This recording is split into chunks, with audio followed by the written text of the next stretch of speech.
அடுத்து எந்த ஆட்சி மலரும் தமிழகத்தில்? நான் தமிழகத்தில் மலர்றது வந்து திமுகவும் ஏடிஎம்கேவும் வரக்கூடாது. ஏன்னா 50 வருஷமா அவங்க வந்து இவங்க 5 வருஷம் திருடுறாங்க, அவங்க 5 வருஷம் திருடுறாங்க. திருடி மக்கள் வரி பணத்தெல்லாம் இவங்க இலவசமாக கொடுக்குறாங்க. ஆனால் இவங்களாம் இந்த மாதிரி இவங்க வரவே கூடாது. இவங்களை தவிர யார் வேணாலும் வரணும். உங்க ஆதரவு யாருக்கு? ஆனால் நான் தான் சொல்லல, திமுகவும் ஏடிஎம்கேவும் எங்கள் வீட்டில் இருக்கிறவங்க 8 பேரும் ஓட்டு போட மாட்டோம். ஒன்று சீமானுக்கு அவர் புதுசாக வந்து அவரு வரணும், இல்லைன்னா விஜய் வரணும். அவங்க வந்து கற்றுக்கிட்டு கூட இந்த மாதிரி அரசியல் பண்ணிட்டோம். இவங்க நல்லா இதுக்கு திருடுறதை கற்றுக்கிட்டு மாற்றி மாற்றி நல்லா ஊருப்பட்ட கொள்ளையடிச்சு எல்லாம் வெளிநாட்டுலாம் பில்டிங்கு அப்பார்ட்மெண்ட்டு எல்லாம் வாங்கி போட்டுட்டு 2 கோடி ரூபா சொத்து இருக்குது, எனக்கு 4 கோடி சொத்து இருக்குது அப்படின்னு இவங்க பொய் சொல்கிறாங்க.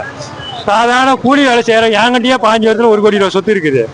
அப்படிங்கும் போது இவங்க அரசியல் பண்ணி நாட்டையே திருடிக்கிட்டு 1 கோடி 2 கோடி சொத்து இருக்குது அப்படின்னு மக்களை ஏமாற்றிக்கிட்டு பல லட்சம் கோடி இவங்க கிட்ட இருக்குது. ஒவ்வொருத்தருங்கிட்டையும் அரசியல்வாதிங்கிட்டையும் அரசு அதிகாரிகிட்ட இருக்கிற பணத்தை பிடிச்சாவே இந்தியாவோட கடனே அடைச்சிடலாம், இந்தியா வல்லரசு ஆயிரும்.